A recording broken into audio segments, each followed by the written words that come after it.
নমস্কার তোমাদের সবাইকে সানাস স্মাইল এডুকেশন সেন্টারে স্বাগত জানিয়ে আজকের ক্লাসটি শুরু করছি।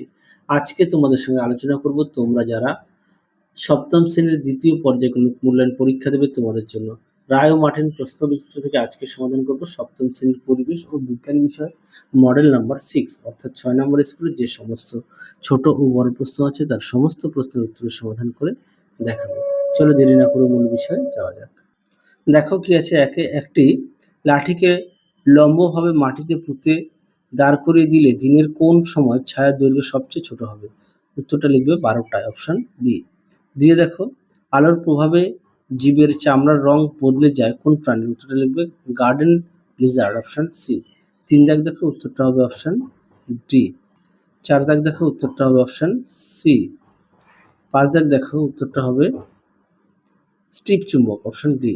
6 দেখো উত্তরটা হবে ডায়নামো, অপশন বি। 7 দেখো এলইডির মধ্যে তড়িৎ প্রবাহিত হলে উত্তরটা হবে আলো উৎপন্ন হয়, অপশন সি। 8 দেখো সোলার ক্যালকুলেটরের ব্যবহার হয়, উত্তর লিখবে সোলার সেল, অপশন বি। 9 দেখো কোনটি বিকল্প শক্তির উৎস নয়? উত্তর লিখবে জীবাশ্ম জ্বালানি, অপশন এ। 10 দেখো উত্তরটা হবে অপশন বি কচুরি পানা। 11 দাগে দেখো পলাশ ফুলের পরাগযোগ ঘটায়, উত্তরটা লিখবে পাখি, অপশন সি। 12 দাগে দেখো উত্তরটা হবে অপশন এ হাইড্রোজেন সালফাইড। পরবর্তী দেখো সত্য মিথ্যা, একেরটা হবে মিথ্যা, দুইয়েরটা হবে মিথ্যা, তিনেরটা হবে সত্য। পরবর্তী দেখো শূন্যস্থান পূরণ কি আছে? ছায়ার মাঝের গাঢ় অন্ধকার অঞ্চলকে ছায়া বলে। দিয়ে দেখো লাউড স্পিকার তৈরি করতে তড়িৎ চুম্বক ব্যবহার করা হয়। তিনে দেখো অঙ্কুরোদ্গমের সময় ডিম্বক রন্ধ্রের মধ্যে দিয়ে ভ্রূণমূল বেরিয়ে আসে। পরবর্তী দেখো কি আছে? এক দেখো জৈব গ্যাসের মূল উপাদান কি? উত্তরটা লিখবে মিথেন। তারপরে দেখো একটি কঠিন জীবাশ্ম জ্বালানির নাম লেখো, উত্তর লিখবে কয়লা।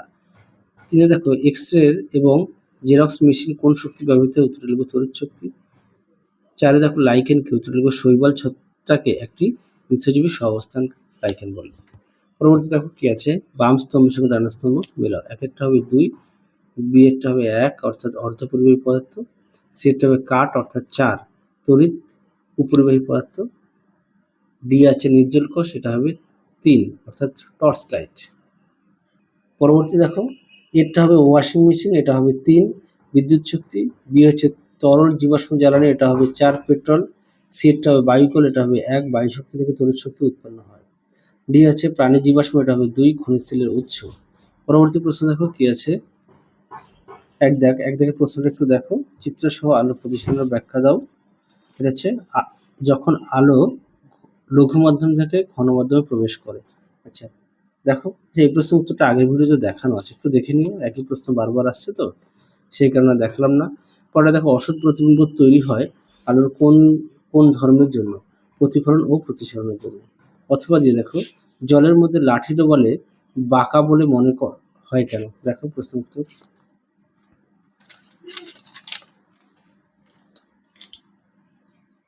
দেখো প্রশ্নের উত্তরটি তোমরা এখান থেকে লিখবে, এই পর্যন্ত লিখবে, একটু দেখে নাও।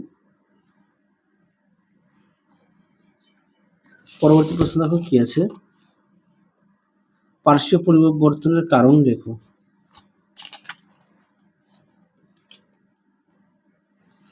পার্শ্বীয় পরিবর্তনের কারণ দেখো, পার্শ্বীয় পরিবর্তনের কারণ উত্তরটি এখান থেকে এই পর্যন্ত লিখবে, এখান থেকে এই পর্যন্ত লিখবে। পরবর্তী প্রশ্ন দেখো কি আছে? 2 দাগে সমতল দর্পণে গঠিত প্রতিবিম্বের 3টি ধর্ম উল্লেখ করো। দেখো প্রশ্ন উত্তর দেখে নাও, এখানে বেশ কিছু দেওয়া আছে, তোমরা এখান থেকে পড়ে নিয়ে লিখবে, দেখে নাও। পরবর্তী প্রশ্ন দেখো 3 দাগের আকর্ষণের চেয়ে বিকর্ষণের চুম্বকত্বের প্রকৃষ্ট উপায় ব্যাখ্যা দাও। আচ্ছা দেখো তারপরে বলছে তড়িৎ চুম্বক কি? এর দুটি প্রয়োগ লেখো। এর দুটি প্রয়োগ হচ্ছে কলিং বেল আর লাউড স্পিকার। আচ্ছা তড়িৎ চুম্বক কি দেখো, আর এই প্রশ্নের উত্তরটা দেখো। দেখো এই প্রশ্নের উত্তরটা তোমাদের দেখাই। দেখো উত্তরটি তোমরা ঠিক এখান থেকে লিখবে, এখান থেকে এই পর্যন্ত লিখবে, চিত্রটা একটু উল্লেখ করবে। পরবর্তী কি ছিল? তড়িৎ চুম্বক কি? দেখো তড়িৎ চুম্বক, দেখে এখান থেকে এই পর্যন্ত উত্তরটা লিখবে। পরবর্তী প্রশ্ন দেখো কি আছে, 4 দাগের জীবের শারীরবৃত্তীয় ক্রিয়ার চৌম্বক ক্ষেত্রের দুটি ভূমিকা উল্লেখ করো। এটা পাঠ্য বইতে আছে 62 পেজে, এই পাঠ্য বই থেকে পেয়ে যাবে পৃষ্ঠা নম্বর 62। তোমরা এখান থেকে যে কোনো একটা লিখবে, দেখে নাও। হ্যাঁ, এখান থেকে লিখবে, যেহেতু পাঠ্য বই প্রত্যেকের কাছে আছে, একটু দেখে নিও, 65 পেজটা একটু দেখে নিও। হ্যাঁ, এখান থেকে পড়ে নিয়ে লিখবে। পরটা দেখো 5 দাগ কি বলেছে, তড়িৎ প্রবাহের জন্য আচ্ছা আছে চুম্বকীয় ফল, এটা হবে কলিং বেল। 2 আছে আলোকীয় ফল, এটা হবে বাল্ব। সি আছে তাপীয় ফলের প্রত্যেকটি উদাহরণ, আচ্ছা সিটা হবে হিটার। পরটা দেখো কি বলেছে, 6 দাগ। 6 দাগের প্রশ্নটা একটু দেখো, তুমি উত্তরটা দেখো, প্রশ্নটা একটু দেখে নাও। দেখো প্রশ্নটা একটু দেখে নাও, উত্তরটা দেখো, এ পর্যন্ত লিখবে, দেখে নাও চিত্রটা আগে পেন্সিল দিয়ে। পরবর্তী দেখো স্বপরাগযোগ ও ইতর পরাগযোগের পার্থক্য। দেখো প্রশ্ন উত্তর, স্বপরাগযোগ আর ইতর পরাগযোগের পার্থক্য। দেখো উত্তরটি সুন্দর করে দেওয়া আছে, তোমরা অবশ্যই পড়ে নিয়ে লিখবে, আর অবশ্যই বিষয়গুলো উল্লেখ করবে। অবশ্যই প্রতিটা বিষয়ে পাঠ্য বই খুঁটিয়ে পড়বে, পাঠ্য বইয়ের দিকে গুরুত্ব দেবে। পরবর্তী কি ছিল, ব্যাপন ও অভিস্রবণ পার্থক্য। দেখো প্রশ্নটা গুরুত্বপূর্ণ, পরীক্ষা খুব আসে, তোমরা অবশ্যই ভালো করে পড়বে। অনেক মডেল সেটে প্রশ্নটা দেওয়া ছিল, তোমরা অবশ্যই ভালো করে পড়বে, অবশ্যই বিষয়গুলো ভালো করে লিখবে।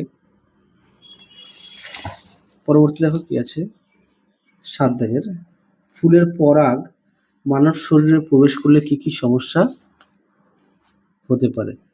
ওইটা একটু সরে গেছিল। দেখো প্রশ্নটি দেখো, উত্তরটা হবে ফুলের পরাগ মানবদেহে প্রবেশ করলে অ্যালার্জি, শ্বাসকষ্ট, জ্বর প্রভৃতির সমস্যা হতে পারে। তাহলে এখান থেকে এই পর্যন্ত উত্তরটা তোমরা লিখবে। পরবর্তী কি ছিল, ফেরোমন কি? 332। দেখো দেখো ফেরোমন কি, তোমরা উত্তরটি এখান থেকে এই পর্যন্ত লিখবে, দেখে নাও, এখান থেকে এই পর্যন্ত লিখবে। তোমাদের আগের ভিডিওতে সমস্ত বিষয়ের সাজেশন দেওয়া আছে, তোমরা যারা এখনো দেখোনি আমাদের প্লে লিস্টে গেলে পেয়ে যাবে। তাহলে চলো আজকের মতো এখানেই সমাপ্ত করছি, আবার দেখা হবে পরবর্তী ভিডিওতে। তোমরা সবাই সুস্থ থেকো, ভালো থেকো, আজকের মতো টাটা।